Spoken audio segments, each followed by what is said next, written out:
Hey friends, what's up? Welcome back to Babylon Talmud. Today we're studying Daf Nun Daled, Daf 54 of Masechta Sukkah. We're going to continue really discussing the trumpet blasts in the Beis Hamikdash that they had every day, right? We learned yesterday at the end in the Mishnah that there was never less than 21 and never more than 48 trumpet blasts in the Beis Hamikdash in any given day. So we are going to look into that and analyze that and ask questions about it.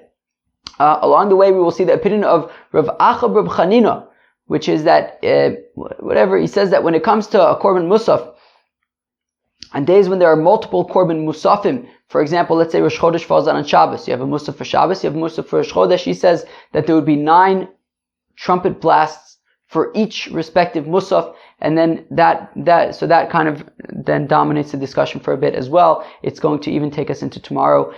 We get into the interesting machlokas between the Chachamim and Acherim about, do you push off, can Rosh Hashanah essentially fall out on a Friday or on a Wednesday, right? The concept of Lo Adu Rosh, that Rosh Hashanah doesn't fall out on a Sunday, a Wednesday, or a Friday, will come up today as well. So some interesting stuff over here on Daf Nun Daled. Let us jump in, friends. We're on the 4th line of the page. Erev Shabbos sweet. So the Mishnah had said that Erev Shabbos on Sukkot, so we blow the trumpets in the Beis Hamikdash 48 times. Okay, fine. And that's the maximum number of trumpet blasts that there ever is, 48. Okay. And then we listed what the 48 were. And as part of the 48, so there was the 21 that they do every day. 9 for the Talmud Shel Shachar, 9 for the Talmud Shel Bein Arbaim, that's already 18, plus 3 when they would open up the gates in the morning, that's 21.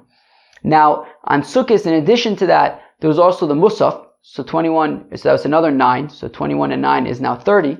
Now, there were 12 in relation to the Nisuch HaMayim, so that's now 42, and then they would blow another 3 to tell people before Shabbos, hey, stop doing work. That was earlier in the day, during Mincha time. And then when it came to Mamish time that you really got to stop doing Melacha because it's Shabbos, they would blow another 3. So there were 3 to stop working and 3 like that, hey, it's Mamish Shabbos now. So that's another 6. So again, you have the 21 of every day, 9 for the Musaf of Sukkot, that's already 30, 12 for the Nisuch HaMayim, that's 42, plus another 6 in the context of stop working, and now it's Mamish Shabbos, that's 48. Now, as part of the 12 for the Nisuch HaMayim, in relation to the Nisuch HaMayim, so the Mishnah had listed them. What are they?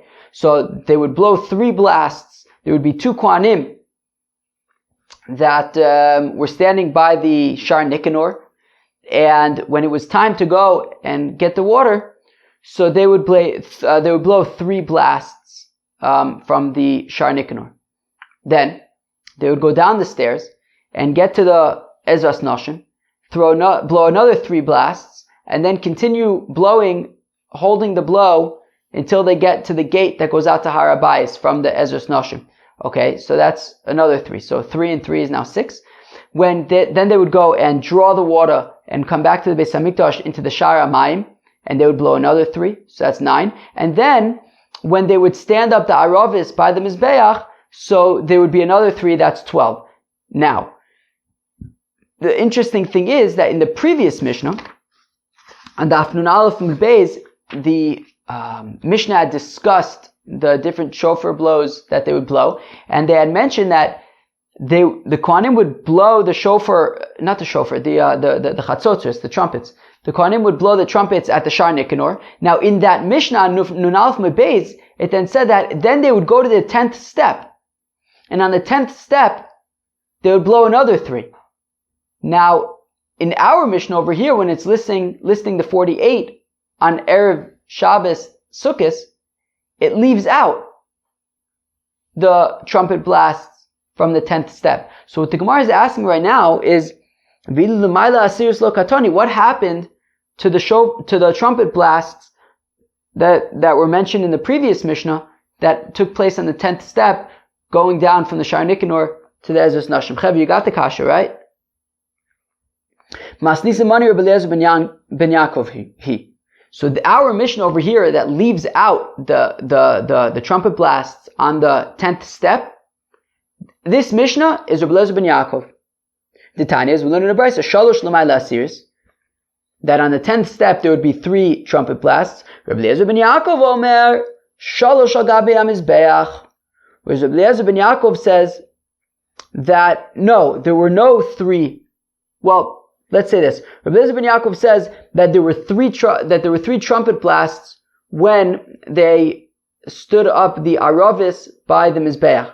Now, what this Mishnah is teaching us over here, by leaving out the trumpet blasts on the 10th step, is that Omer L'mayla Asiris Eino Omer Al Gabi HaMizbeach, that the opinion from the previous Mishnah that said that they would blow the trumpet on the 10th step between the Shar Nikanor and the Ezos Noshim, so that opinion would say that they blow the trumpet on the 10th step and they do not blow the trumpet in the context of the Araveh by the Mizbeach. And Rabbi Eliezer ben Yaakov, who says that there would be 3 trumpet blasts when they would put the Aravis by the Mizbeach, Eino Omer L'mayla Asiris, so he would say that there would be no trumpet blasts on the 10th step.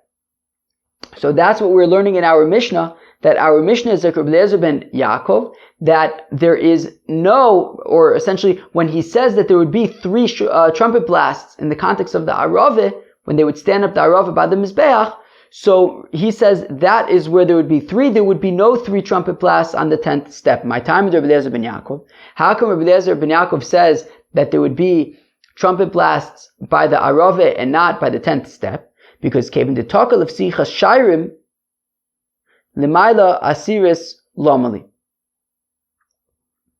So he says because, well, once already they're blowing the shofar blasts at the Shar Nikanor, so Lomali D'Taka, right? So how come Hailav Sharhu? Let's read that again. Came the Taka L'Vsicha Shairim L'Vsicha, whoa. Came the Taka L'Vsicha Shairim L'Mayla Asiris Lomali D'Taka Hailav Sharhi Hilkach Al Gabi Mizbeach Odif. Let's read it one more time. Came the Taka L'Vsicha Shairim, that since he's blowing the shofar in the context of the opening of the gates, right? So basically, he blows the trumpet. He blows the trumpet by the Shar Nikanor. He then blows the trumpet by the gate that goes outside to the Harabayas. L'mayla Asiris Lomali D'Taka. What's the deal with the 10th step? It seems kind of random, says Rabbi Eliezer ben Yaakov. Hailav Sharhu. It's not a gate, which is a random step. The 10th step. Why the 10th step? Why not the 9th step? Like, what's this 10th step thing? It makes more sense when things are more understandable. I get it. When we put the Araveh by the Mizbeach, we'll blow the trumpet as well. Okay, by the Shar Nikanor, we'll blow the trumpet. By the gate that goes out to the Arabayas, we'll blow the trumpet. The 10th step? What's the 10th step? So therefore, Rabbi Eliezer ben Yaakov says, instead of blowing the trumpet on this random 10th step, let's blow it when we put the Araveh by the Mizbeach, when we stand up by the Mizbeach. V'Rabbanan Savre, whereas the rabbis hold, came the Takal Milu Amayim, since we're blowing the Chatzotzris in the context of the Nisuch Hamayim, Ushafta Mayim B'Sason, so Agabi Mizbeach Lomali. What does the Araveh have to do with anything? Right? Says the Chachamim, they say, look, all of these trumpet blasts are in the context of Nisuch Hamayim. By the Shar Nikanor, when they get moving towards to go collect the water, when they go out to Harabayas, when they come back through the Shar Hamayim, everything is related to the Nisuch Hamayim. So therefore, what does the Araveh have to do with anything? Hilkach L'Mayla Asiris Adif. Rather, what we do is, what's significant about the 10th step? I don't know what's significant about the 10th step, but it's a place that we could say that you do trumpet blast, because there's Allah al-Moshe Misina, as Rashi points out, that there are 12 trumpet blasts in the context of Nisuch Hamayim. So therefore, okay, we do 3 by the Shar Nikanor, we do 3 by the gate that goes out to the Harabayas, we do 3 when you come back with the water through the Shar Hamayim. Where do we do the last 3? I don't know, let's do it on the 10th step, in between the Shar Nikanor and the Ezras Noshim. It's just kind of an objective place that we could say, here we're going to do 3 trumpet blasts. Okay, fine. That's why the Chacham say that we'd prefer to do it on the 10th step rather than in the Aravah, because what does the Aravah have to do with Nisuch Hamayim? These are all related to Nisuch Hamayim after all. Ki osur ba'acha Rab Chanina midaroma aisei masnisa biyadei. Friends, you ready for this? Here comes the opinion of Avacha Reb Chanina. And he came from the south. What's in the south, friends? I don't know what's in the south. But he came from the south. And he brought with him a brisa. That the pasuk says that the children of Aharon, the Kohanim, they will blow the shofar. No, the chatzotzos, the trumpets. She'ein tam lomar yisku. It didn't need to say in this pasuk that the Kohanim will blow the trumpets. Because we have another pasuk that says that you'll blow the trumpets on your korban olas and on your korban shlamims. So we already know the Maisa that you have to blow the chatzotzos. So how come we need two psukim to say that they blow the chatzotzos? So why does it have to say then that they will blow on the chatzotzos in both psukim? Hakol fi musaf and token. So it means that you blow the trumpets based on the musaf. What does that mean? Hutani lavu amar la. So then Rav Acha Bar Chanina explained that what this means is lomer shetoken al kol musaf umusaf. What this means is that they blow the shofar for every single musaf. So as I mentioned a few minutes ago, so if not the shofar, the trumpets. If I say shofar in this episode, it's not shofar, it's trumpets, l'maisa. So says Rav Acha Bar Chanina that what the pasuk is saying is that, and he's explaining this brisa to mean that, for example, if you have Rosh Chodesh that falls out on Shabbos, so you have two korban musaf, so you have to bring that day. Shabbos musaf, Rosh Chodesh musaf.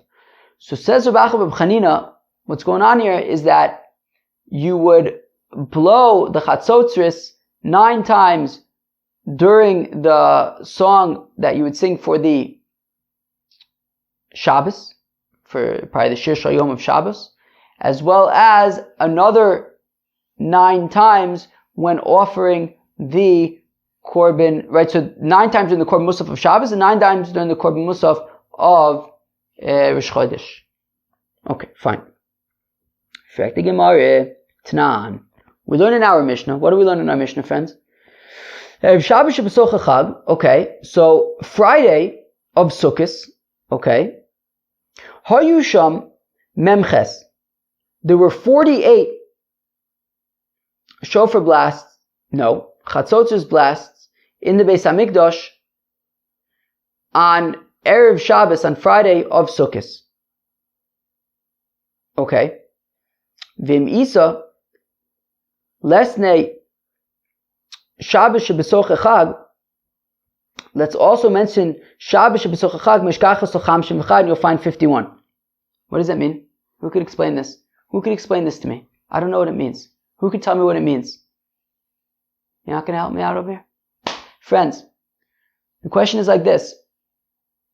That we had said in our Mishnah that the maximum number of shofar blasts that will be in the Beis Hamikdash in any given day will be 48. When was this 48? The 48 was Erev Shabbos of Sukkot. How come? Well, because we have the 21 of every day, plus the 9 for Musaf, because it's Sukkot, so now we have 30, plus the 12 for Nisuch HaMayim, now we have 42, plus the 3 to tell people to stop doing their work in the afternoon, and then another 3 to say Shabbos Shema is starting. Now it's another 6, 42 and 6 is 48. Fact the Gemara, if Rav Acha Bar Chanina is correct, that you blow the trumpets 9 times for each and every korban musaf that you offer. Well, if that's the case, well then Shabbos of Sukkot will be 51. How come? Well, you have all of the same ones from Erev Shabbos. The only difference is, right, so Erev Shabbos was 48. The only difference is that on Shabbos, you're not going to have the 6 related to stopping to do your work and to tell you when Shabbos is starting. So minus 6 is 42, but you have the additional 9, according to Rav Acha Bar Chanina, from the Musaf of Shabbos, right? On Erev Shabbos, you had the Musaf of Sukkot. Now that it's Shabbos Sukkot, so you have the Musaf of Sukkot, but also the Musaf of Shabbos. So that's another 9. So while you lose the 6 in relation to stop doing work on Friday, but you gain another 9 for the Korban Musaf of Shabbos. So 48 minus 6 is 42, plus 9 is 51. So Frakti Gemara, again, Tanan Erev Shabbos shebesoch achag ayusham memches, that Erev Shabbos, on Friday of Sukkot, there are 48 trumpet blasts in the Beis HaMikdash. V'im Isa, but if Rav Acha bar Chanina is correct, that you blow 9 trumpet blasts for each and every Korban Musaf, well, listen to Shabbos shebesoch Chag. Why don't you teach in the Mishnah that actually on Shabbos Sukkot, Mishkachas L'Chamshin V'Chad, there's actually 51.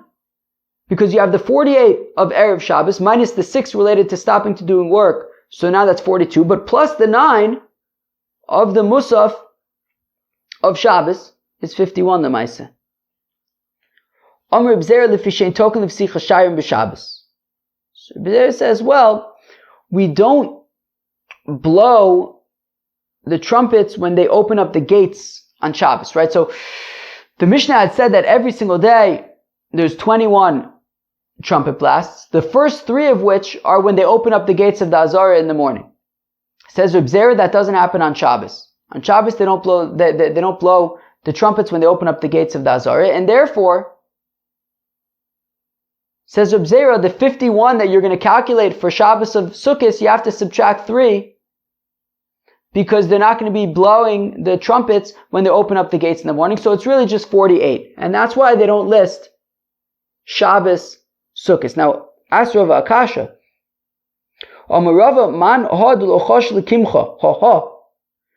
Rava says, who is this fellow who is grinding his flour and he's not paying attention to what he's grinding? I.e., who's not paying attention to what he's talking about?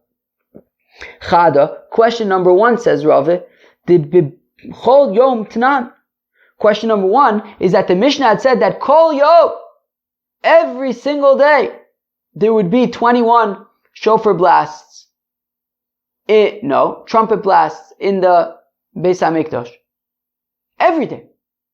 And part of these 21 were the 3 when they open up the gates of the Azar. So that means that every day, Memele, there were the 3 trumpet blasts when they would open up the gates to the Azara, including Shabbos.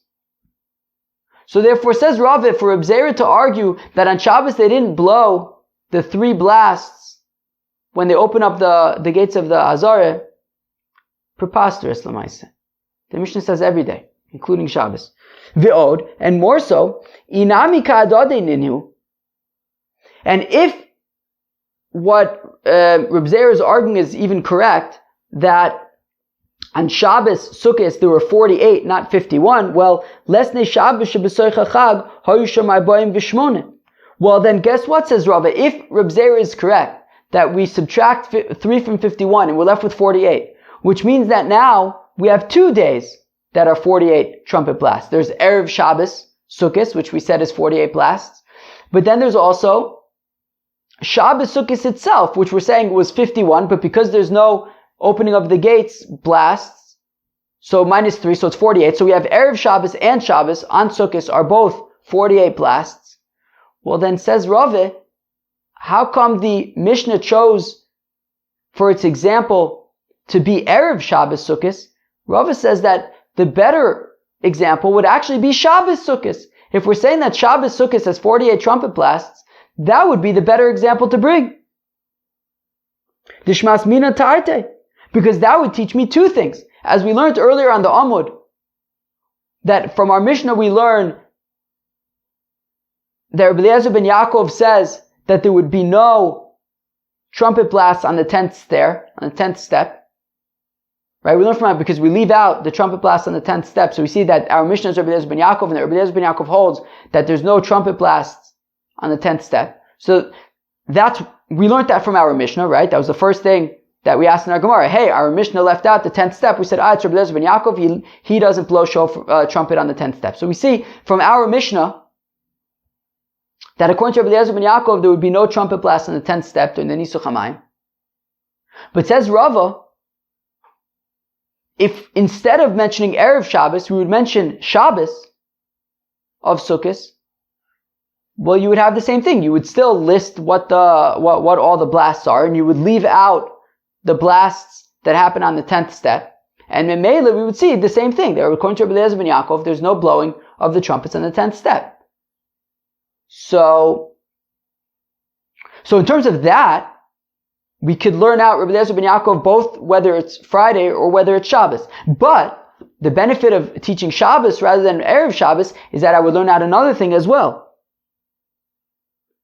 Vishmas mina de Reb Acha Reb Chanina, and it would additionally teach that Reb Acha Reb Chanina is correct. That because how do we get to 48 on Shabbos? Well, the way that you get to 48 on Shabbos is that, meaning, you tell me, how would we get to 48 on Shabbos? The only way to get to 48 on Shabbos would be to say that, well, on Friday there's 48, and then you subtract the 6 related to stopping to do your work on Friday, so now you're at 42, but then you add the 9 for the Musaf of Shabbos, so now you get to 51, minus the 3, because we don't blow the trumpets on when you open up the gates on Shabbos according to Reb Zera. So that's how you get to 48. Meaning the way that you get to 48, says Rava, meaning Rava is saying that if Reb Zera were to be correct, the way that you would get to 48 would be because you have the additional 9 trumpet blasts of the Korban Musaf of Shabbos. So therefore, Rava argues that if Reb Zera was correct,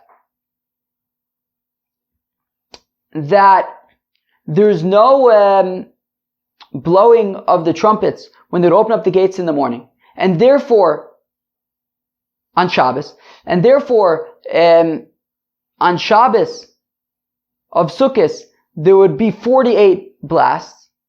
Well, then says Rava, the Mishnah would have been better off to bring as its example Shabbos of Sukkot rather than Erev Shabbos Sukkot, because while on Erev Shabbos Sukkot we learn the Chiddush that Rabbi Eliezer ben Yaakov says that there's no shofar blast, there's no trumpet blast on the 10th step. But if we would have brought Shabbos Sukkot instead, right, instead of Erev Shabbos Sukkot, if we would have brought Shabbos Sukkot, we could have learned in addition to the fact that Rabbi Eliezer ben Yaakov doesn't blow the shofar on the 10th step, we could have also learned that the halacha is like Rav Acha Reb Chanina, that we blow 9 trumpet blasts for each Korban Musaf, for the Musaf of Sukkot as well as the Musaf of Shabbos, and that's how you get to 48. Elo amar Rave. Rather, Rave explains differently. The reason why we don't list Shabbos Sukkot in our Mishnah is because the Fisha ain't token lemiloi mayim b'Shabbos. Debatzrei tuva.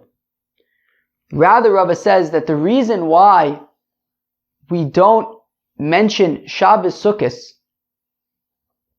is because, Reb Zera wanted to answer, we don't mention Shabbos Sukkot because it's not actually 51, because you don't open up blow the trumpets when you open the gate, therefore it's really just 48. Rava had his kashas on that.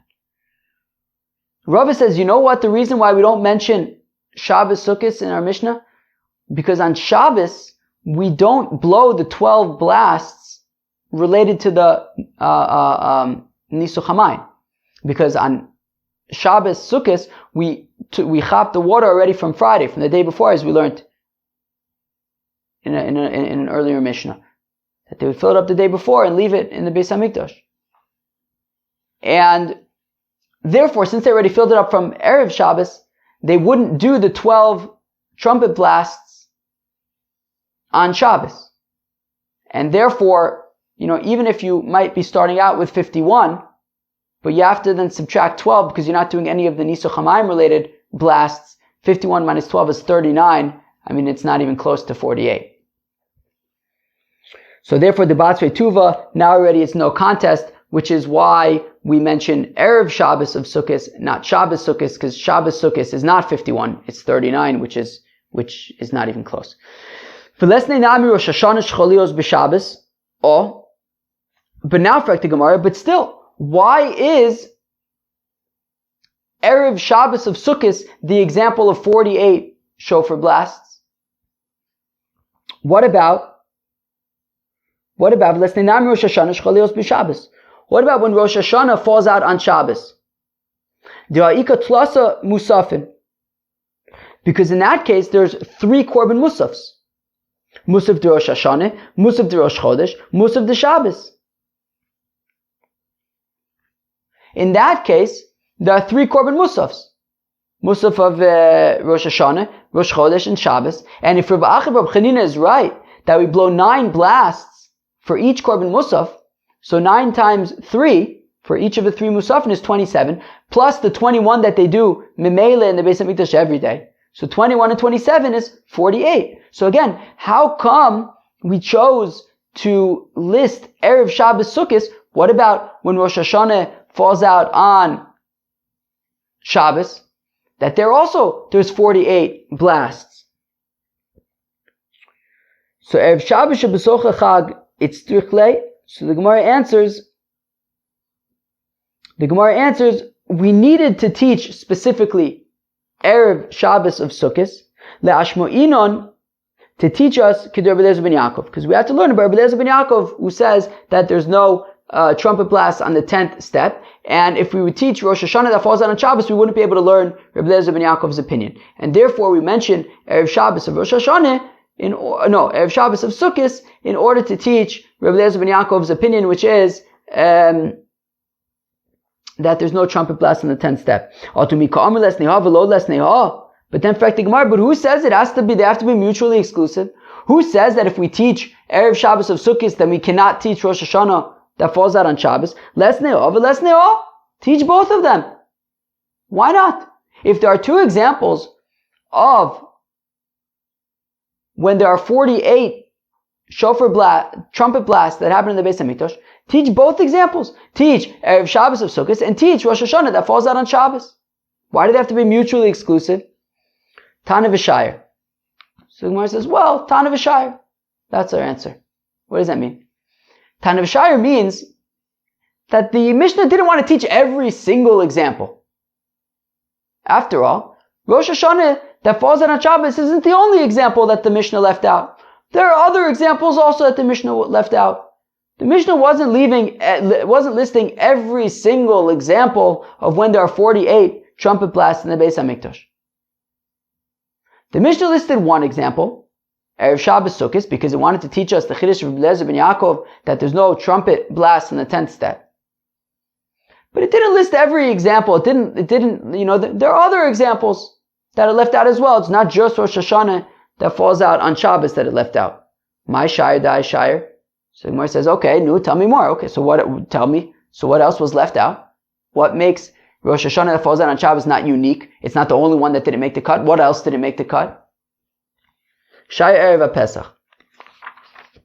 So the Gemara answers Erev Pesach.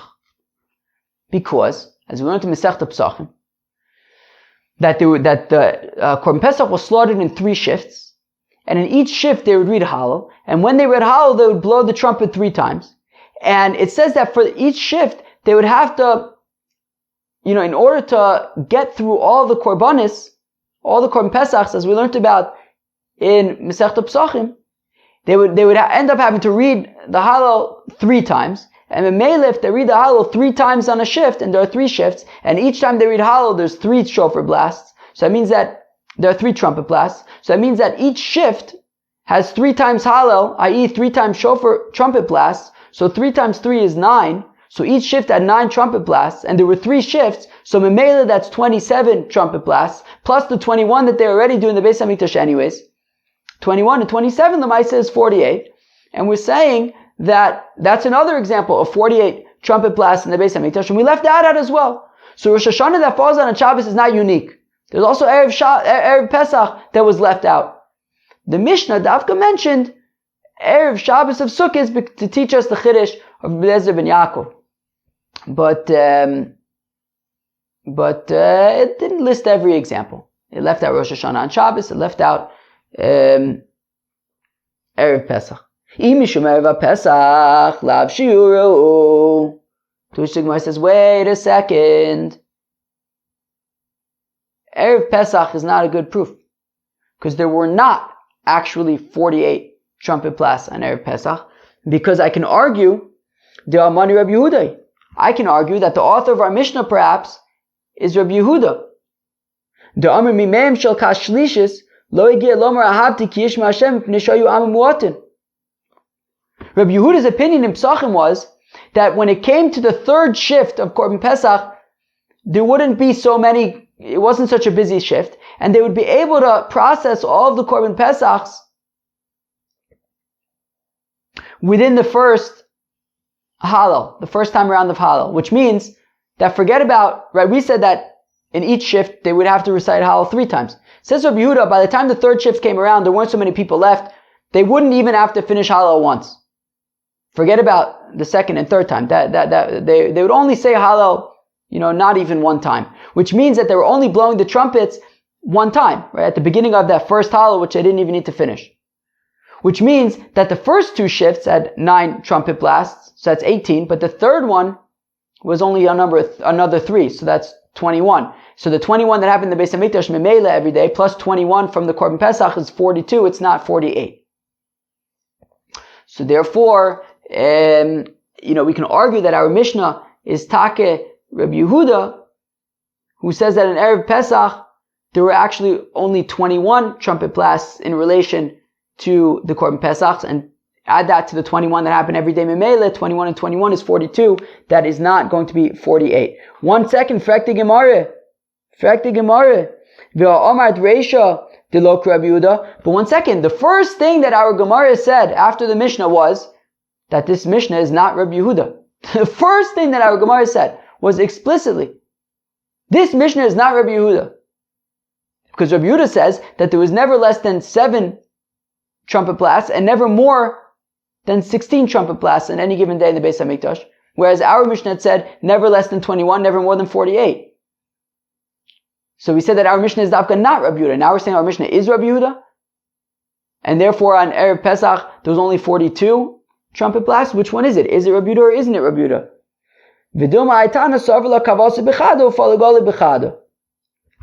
Okay, but maybe you could say that our Tana holds like Rabbi Yehuda with one regard, i.e., with regard to the processing of the Korban Pesach and Erev Pesach, but disagrees with Rabbi Yehuda with regard to is Tkiya true Tkiya 1 mitzvah or 3 mitzvahs. Okay, fine. Elamai Shai Dai Shai. But if we say then that Erev Pesach is not an example of 48 trumpet blasts in the Beis HaMikdash, well then, how come we do not also list when Rosh Hashanah falls out on Shabbos that there's also 48 trumpet blasts? Right? Meaning, why don't we list Erev Shabbos of Sukkot as well as Rosh Hashanah that falls out on Shabbos? We said, no, because the Mishnah isn't listing everything. It left out a whole bunch of things. Well, what are these other things that it left out? We said, it left out Erev Pesach. Erev Pesach, if we're saying like Rabbi Yehuda, it wasn't 48. So what else did it leave out? Sha'ir Erev Pesach, Shchalios be'erev Shabbos. Apik Shis, V'ayil Shis. Givaldig. So what the Mishnah left out is that there's also the example of when Erev Pesach falls out on Erev Shabbos. Because when Erev Pesach falls out on Erev Shabbos, so of course you have the 21 that they would do in the Beis HaMikdash every day, plus the additional 21 from the slaughtering of the Korban Pesach, right? The 2 full shifts would be 9 in each shift times 2 is 18, plus the 3 trumpet blasts from the final shift, which they would only get through in the middle of one of the hallows, 21. So 21 and 21 is 42. But then, because it's Erev Shabbos, there would be another 3 blasts when people have to stop working, right, to start preparing for Shabbos. And then another 3 blasts when Shabbos is Mom is starting. So that's another 6. So 42 and 6 is 48. So when Erev Pesach falls out on Erev Shabbos, there's also 48. So says the Gemara, look, Lemaise, there are a number of times when there are 48 trumpet blasts in the Beis HaMikdash on a day. It could be Rosh Hashanah that falls out on Shabbos. It could be Erev Pesach that falls out on Erev Shabbos. It could be Erev Shabbos on Sukkot. There are a few examples of it. And the Mishnah specifically only listed Erev Shabbos of Sukkot so that we can learn the Chiddush of Rabbi Eliezer ben Yaakov that there would be no trumpet blasts on the 10th step. Alright, it sounds pretty fun, right? Let's go weiter.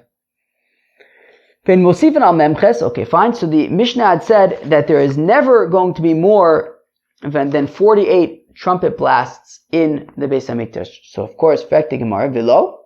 Really? There's never more than 48 trumpet blasts in the Beis HaMikdash? V'ya'ika Erev HaPesach Shechalios B'Shabbos. What about when Erev Pesach falls out on Shabbos? New friends, what's the kasha? The kasha is, when Erev Pesach falls out on Shabbos, so of course you have the 21 that they had every day. Now if you're Rabbi Yehuda, so then the first 2 shifts of Korban Pesach slaughtering had a total of 18 trumpet blasts, plus the 3 from the final shift is 21. 21 and 21 is 42. But then, if Rabbi Chanina is right, that also there would be another 9 for the Musaf of Shabbos, well then 42 and 9 is 51. The either Rabbi Yehuda, Chamshin v'chada. If you're Rabbi Yehuda, so the 21 of every day plus the 21 of the Korban Pesach plus the 9 of the Musaf of Shabbos is 51. Either Rabbanon, and if it's the rabbis who say that even the third group of Korban Pesach slaughtering, they would go through Hallel 3 times, which means that there would be 9 trumpet blasts there as well, well then Chamshin v'sheva. Then it would even be 57. Because according to the rabbis, the third shift of Korban Pesach slaughtering was also a full shift, so therefore you had 3 shifts of 9 blasts, so 9 times 3 is 27, plus the 21 of every day is 48, plus the 9 for the Musaf of Shabbos is Taka 57. Although I actually made a mistake, this has nothing to do with Rabbi Chanina. Rabbi Chanina says that there would be 9 for every single Musaf. So if it was like, Rosh Chodesh and Shabbos, there's a Musaf for Shabbos and a Musaf for Rosh Chodesh, there would be 18. But this doesn't even need to get into that, because meaning it's only one Korban Musaf for Shabbos. And we're saying that, so Ki'ilu, according to Rabbi Yehuda, there would be the 21 of every day, plus the 21 of the Korban Pesach is 42, plus the 9 for the Musaf of Shabbos would be 51. And according to the rabbis who say that there would be 3 full shifts, well then you would have 21 of every day, 27 of the Korban Pesach, so 27 and 21 is 48, plus another 9 for the Korban Musaf of Shabbos is 57. So therefore, if you're Rabbi Yehuda, it's 51. If you're the rabbis, it's 57. So why are we saying that the trumpet blast max out at 48? It can even be 51 or 57 when Erev Pesach falls out on Shabbos. Friends, it's a good question, right? Right. So, affecting Gemara, V'lo, there's never more than 48. I'm starting again from the 2 dots. There's never more than 48. V'ha'ika, Erev Pesach, Shchalios b'Shabbos. What about when Erev Pesach falls out on Shabbos? D'il Rabbi Yehuda Chamshin v'chada. That according to Rabbi Yehuda, will blow the shofar, the trumpet 51 times. V'il Rabbanon Chamshin v'sheva. And if you're the rabbis, you're going to blow the shofar 57 times. Both 51 and 57 are larger than 48. Ki katane midi de ise b'chol shane. So the Gemara answers, the Mishnah was listing things that happen every year. Erev Shabbos of Sukkot happens every year. Erev Pesach that falls out on Shabbos happens every once in a while. Erev Pesach shcholios b'Shabbos teleise b'chol shane v'shane lo katane. Erev Pesach that falls out on a Shabbos, that doesn't happen every year. It happens, but not every year. Therefore, it wasn't listed, even though, yes, in those cases, it would be more than 48 trumpet blasts. Frek the Gemara, atu Erev Shabbos shebesoch echad mi ise b'chol shane? Frek the Gemara, wait a second. But let's be honest over here.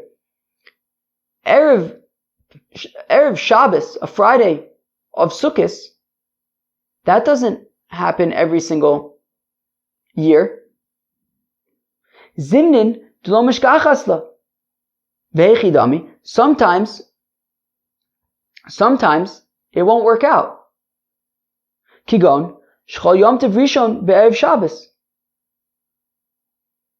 For example, if the first day of Sukkot falls out on a Friday, if the first day of Sukkot falls out on a Friday, i.e., Yom Tiv, the first day of Yom Tiv of Sukkot is on a Friday, you're not going to do the Nisach Hamayim, right? As the Mishnah had said, on Motzoi Yom Tiv Arishin, they only do the Simchas Beis HaShoeva and the trumpet blasts and the 12 trumpet blasts. That doesn't happen on the first day of Sukkot. It only happens on the subsequent days. So therefore, if the first day of Sukkot, if the first day of Yom Tiv of Sukkot is on a Friday,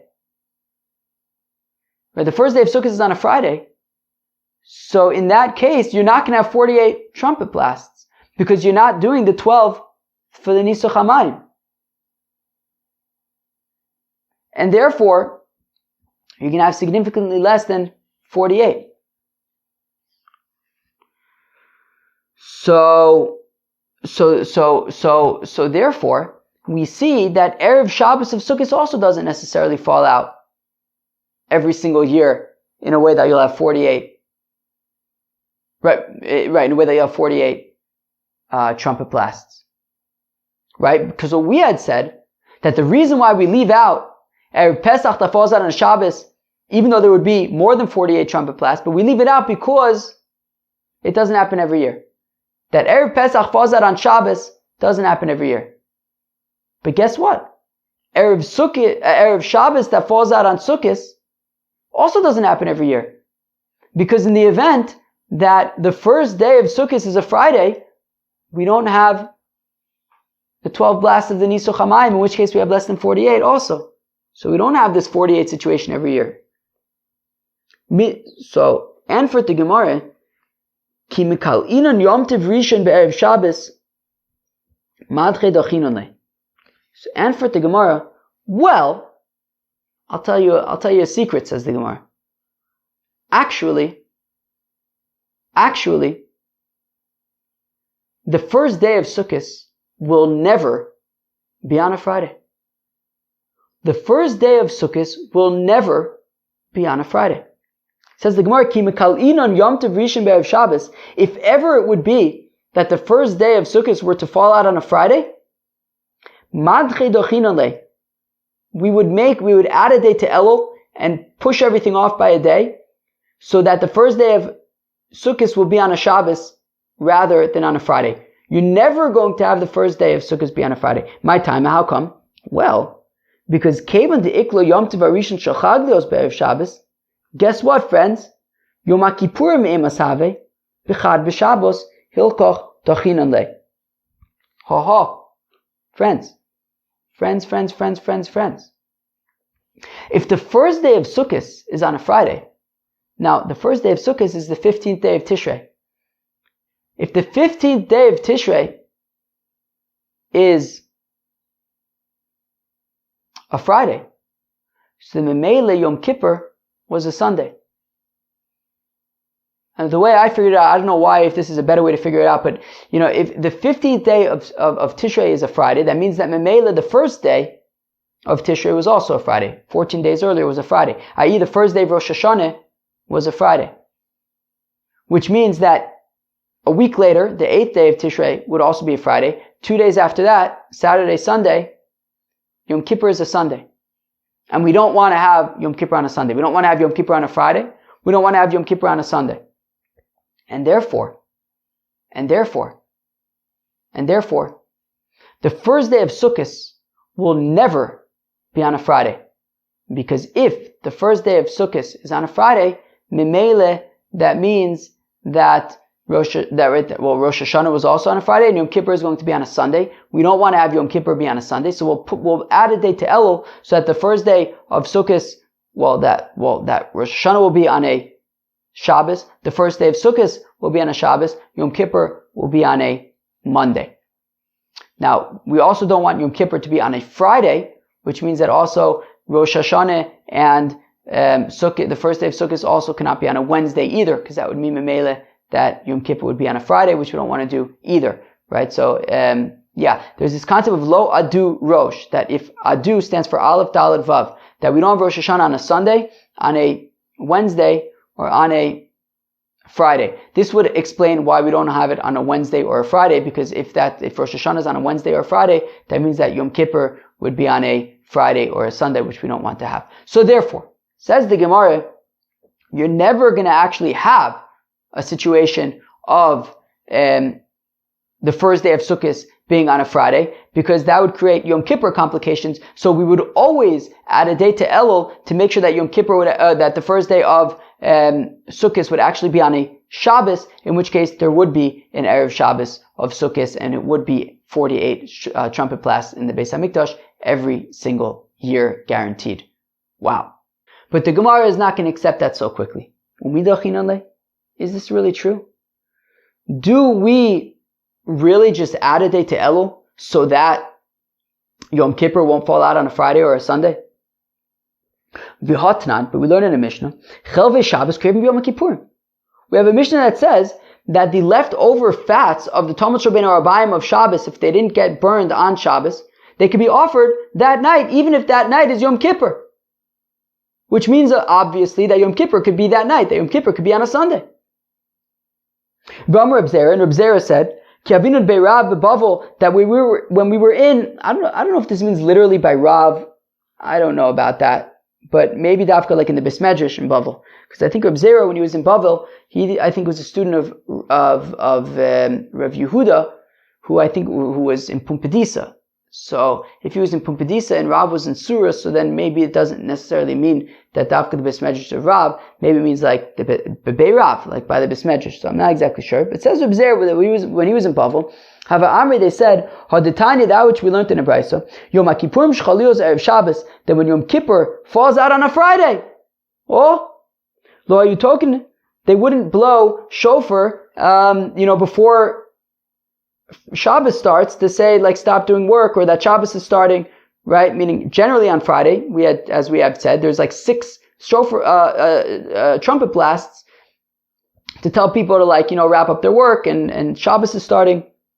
So if Yom Kippur falls out on a Friday, we don't do those trumpet blasts. With Motzoi Shabbos, lo yom avdilin. And if Yom Kippur falls out on a Motzoi Shabbos, i.e. on a Sunday, so then you don't say Havdalah after Shabbos, you say Havdalah after Yom Kippur.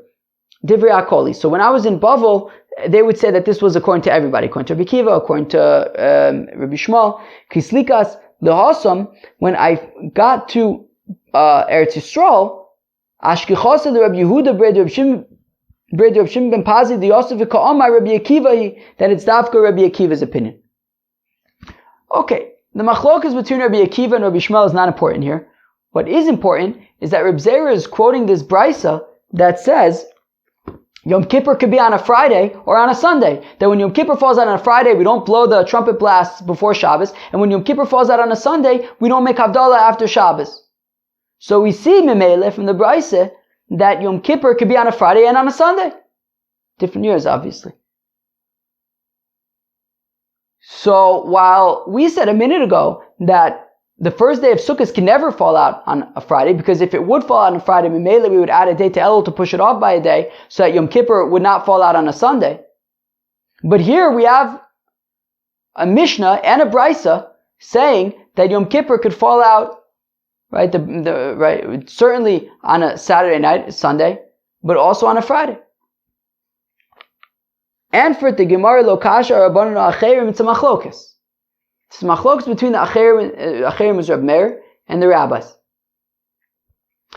Reb Meir says, Acherim say that you don't play around with the calendar, and if Yom Kippur is going to fall out on a Friday or a Sunday, so be it. Whereas the rabbis say, no, we would add a day to Elul to prevent Yom Kippur from being on a Friday or a Sunday. Titania, as we learn in a Braisa, Acherim Omrim says, Acherim ein ben atzeres la'atzeres ve'en ben Rosh Hashanah l'Rosh Hashanah el arba yom bilvad. That Acherim say that Shavuos this year and Shavuos next year, or Rosh Hashanah this year and Rosh Hashanah next year, is always going to be a 4-day difference. Always. Meaning, if Rosh Hashanah is on a Sunday this year, so next year it's going to be on a Thursday.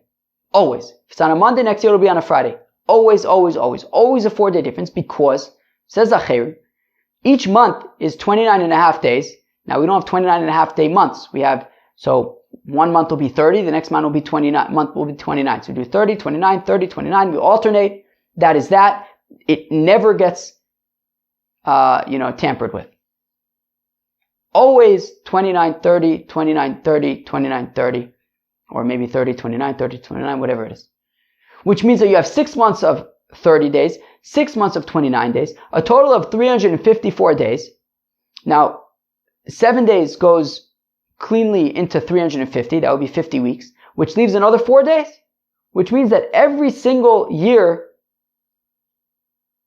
there's like an extra 4 days and therefore, like to the week. And therefore, if Rosh Hashanah this year was on a Sunday, then Memele, next year is going to be 4 days after that, on a Thursday, and then the next year is going to be on a Chveisnisht, I don't know, Monday or something.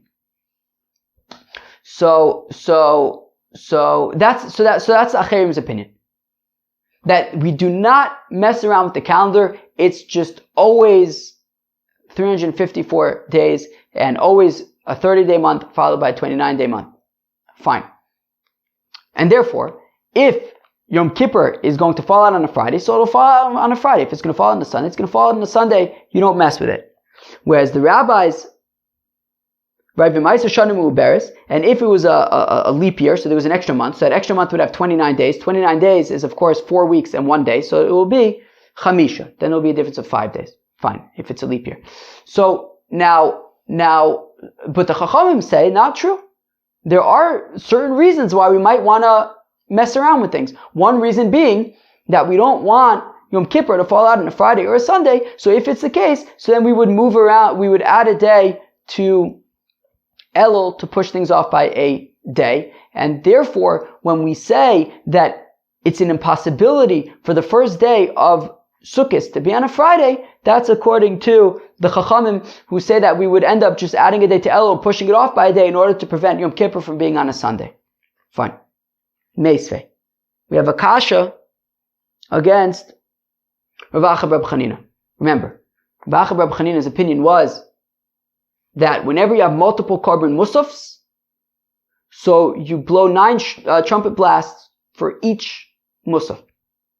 So again, if it's Shabbos Rosh Chodesh, so you'd blow 9 for the musaf of Shabbos and 9 for the musaf of Rosh Chodesh. Rosh Chodesh Chalil is b'Shabbos.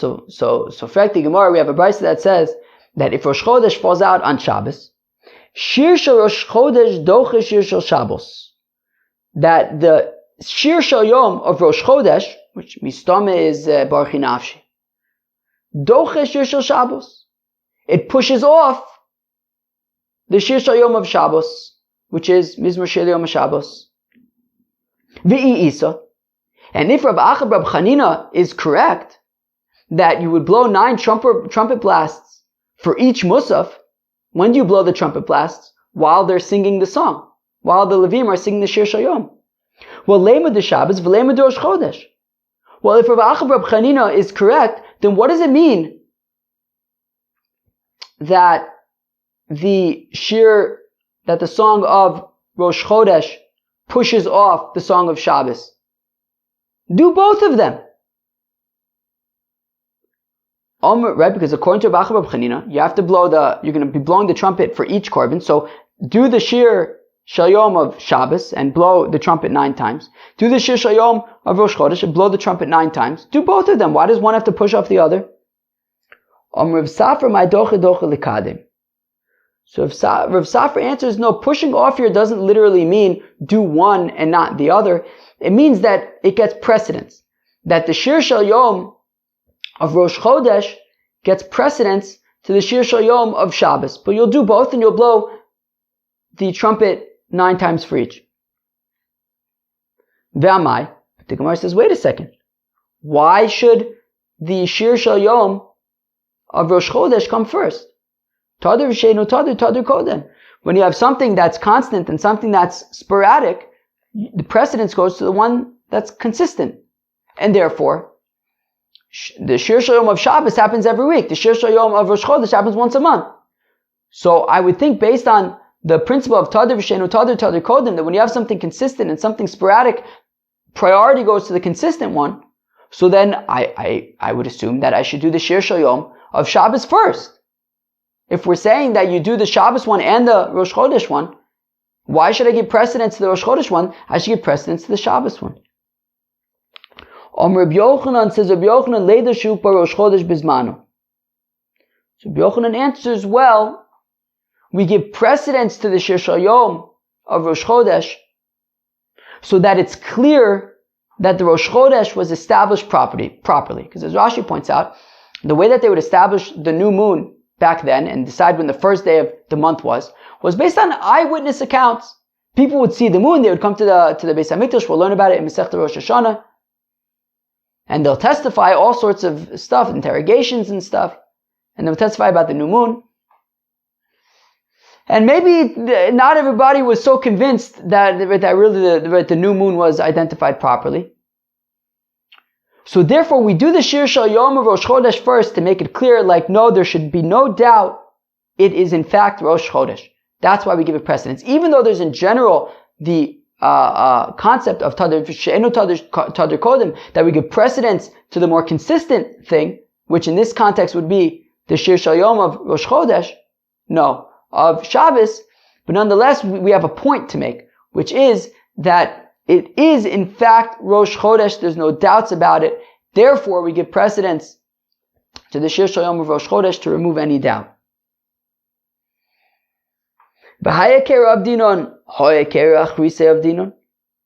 the Gemara says, 1 second.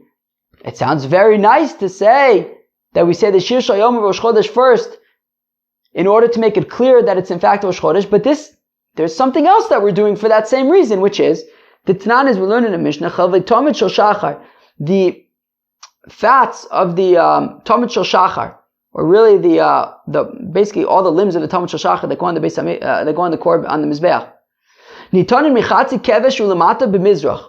So they would be ordered, right? You would cut up the animal and then you would put out, as we learned to Masechta Yoma, all the different parts of the animal. It would go on the ramp of the Mizbeach, on the first 50% of the ramp, on the right side. And if there's a korban musaf, it would also be on the first 50% of the ramp, on the left side. And for the korban of Rosh Chodesh, it would be essentially on the second 50% of the ramp. And the reason why, it says Rabbi Yochanan, so Rabbi Yochanan says that the reason why we put the limbs of the Musaf Rosh Chodesh higher up on the Mizbeach is to make the point that yes, this is in fact, without a doubt, Rosh Chodesh. There should be no doubt. And therefore, Frekti Gemara,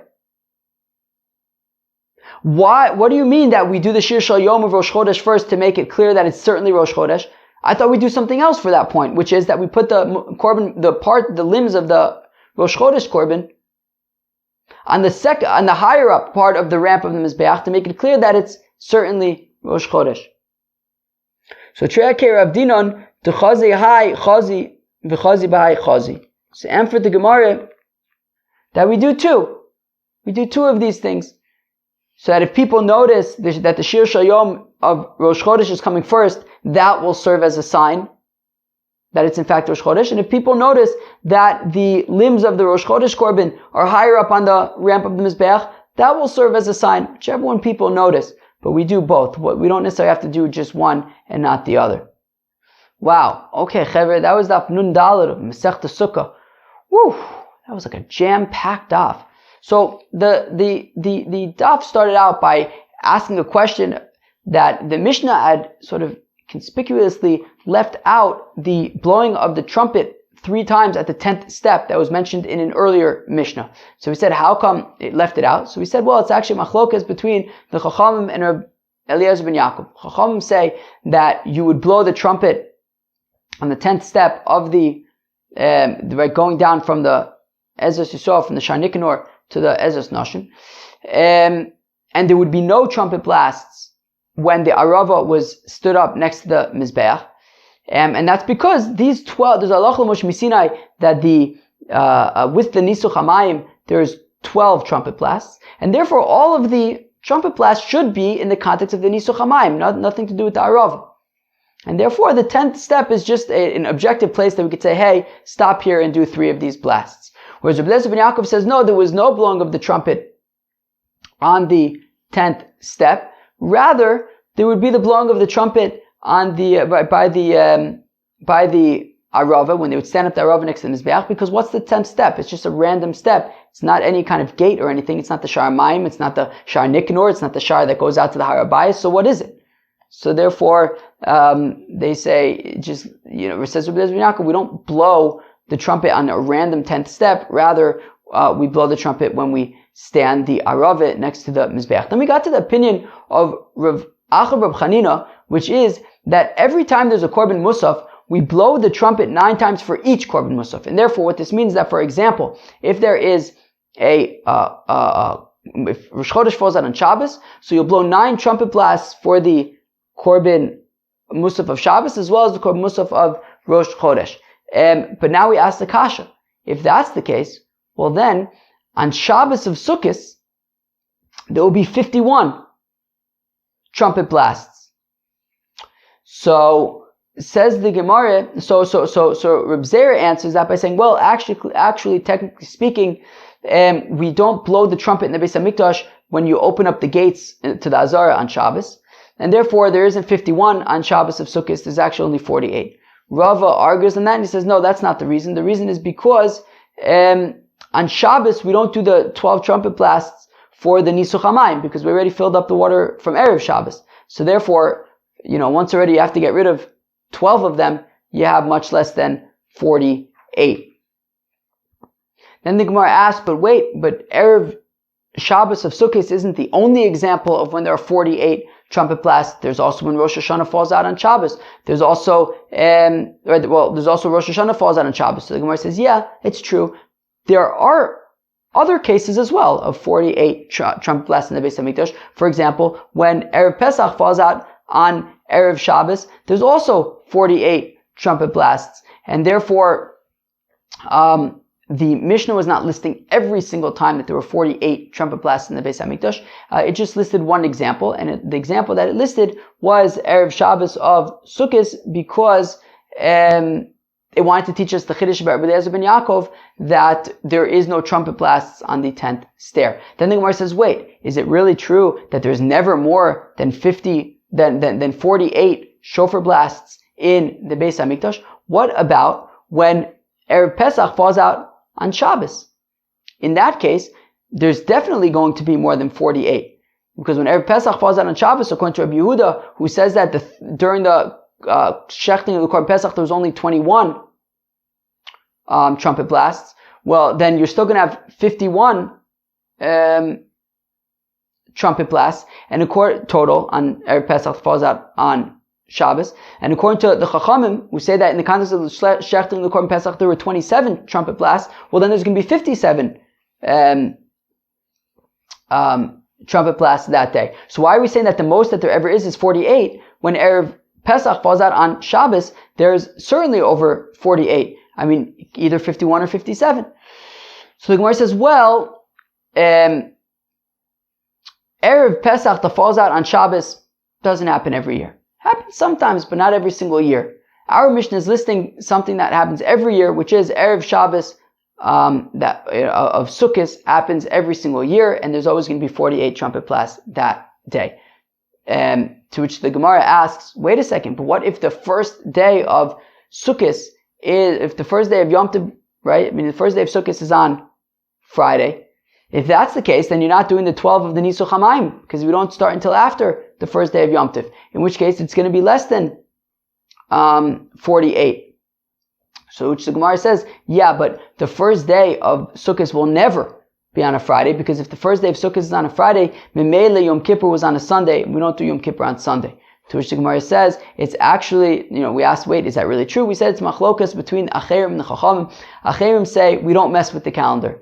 And therefore, if Yom Kippur is going to fall out on a Friday or a Sunday, so be it. The Chachamim say, not true. If Yom Kippur is going to fall out on a Friday or a Sunday, we add a day to Elul, and we push it off by a day. And therefore, the first day of Sukkot will never fall out on a Friday. And that's why the Mishnah says that the example of 48 trumpet blasts in the Beis Hamikdash is when first day of Sukkot is when Erev Shabbos is Erev Shabbos of Sukkot. Okay, Cheve, that was Daf Nundal of Masechta Sukkah, kind of a stark daf. Hope you enjoyed it. Have a great day. Cheers.